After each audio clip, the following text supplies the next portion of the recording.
Like it's a crazy thing. And the thing is, we are actually taking damage. It's a form of damage. That soreness is damage, right? Yeah, yeah. To your muscles, to your bones. Yeah, it's like trauma. Yeah, it's trauma, but we go, in the name of jiu-jitsu, that's fine.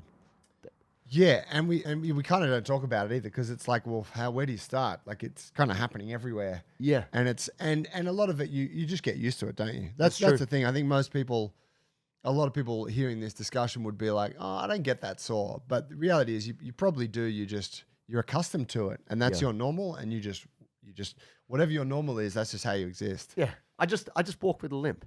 I mean, no, I'm in my mid-20s and I'm healthy as I'm fit and strong, but I just walk with a limp. Yeah.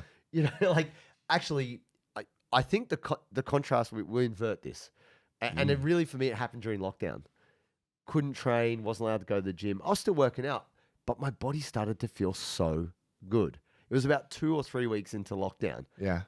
And it was just a lack of jiu-jitsu. Yeah. I'm so used to feeling up and sore from jiu-jitsu. I'm like used to that level of discomfort that take it away and I started feeling great.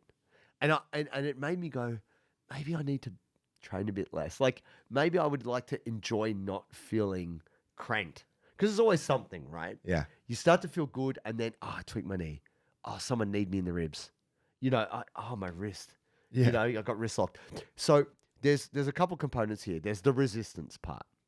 There's also the impact. Someone else knee riding your ribs. Yeah. Someone cranking that knee bar and you fight out of it. Someone over underpassing you. Yeah. You fighting it. You're just eating their entire weight into your midsection. Oh, yeah. A knee cut pass that doesn't. Sorry, I keep coughing. It's because my throat's still f***ed up. From the like Steven guillotine. Seagal ripped my voice box out in Under Siege. It was just from the chin strap. Yeah. But here's the other thing. Jiu-jitsu people don't allow for recovery. No. Well, yeah, and so here's the up thing about all this is that you cop this trauma on a Monday night and you saw Tuesday, whatever. But if you go back to training on Tuesday night and you get warmed up and you jump back in the thing, you don't feel the soreness. No, the and adrenaline. it's the beauty of those stress hormones, man. Like you don't feel it. You feel great. You do the training. And then on Wednesday, you kind of feel it a bit again.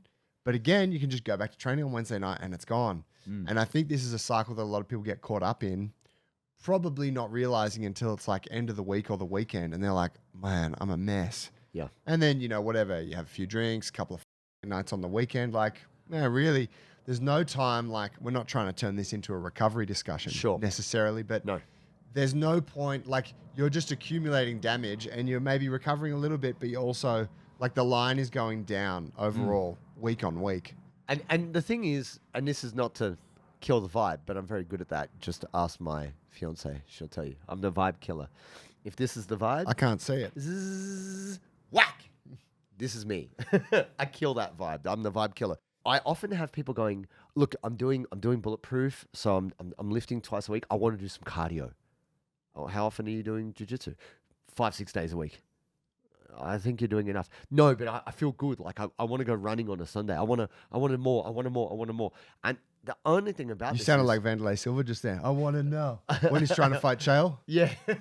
I don't want to like you. I don't want to be your friend. Don't come close to me. He's like, I can't let you get close. Can't let you get close. Boom. I love that. That's that a great scene. Is scene. the best. It's a That's great scene. exactly what I would have done, Chael. Hard as nails. I think it's one of those things that really you feel great up until a point, and it can last 6 months. You could be on a real, but you're just getting these gradually. You're like, oh, I'll just tape my fingers. Yeah. I'll just wear a knee brace. I'll be honest. There was a point in time around blue belt where I was accumulating a lot of injuries. I'd have at least one Voltaren and an ibuprofen before training. Oof, yeah. I'm sure a lot of people are doing that, right? Yeah, because you're like, once I have a coffee and my anti-inflammatories, I'm liquid, yeah. baby. And that's you're actually becoming a drug addict. You have to. Yeah, I believe that is objectively like you are. You have a dependence. A dependency, yeah. And you don't want to really admit it to yourself. You're like, I'm just doing what it takes. I'm just crushing these things and sticking up my bum. I'm not using that much. I'm a warrior.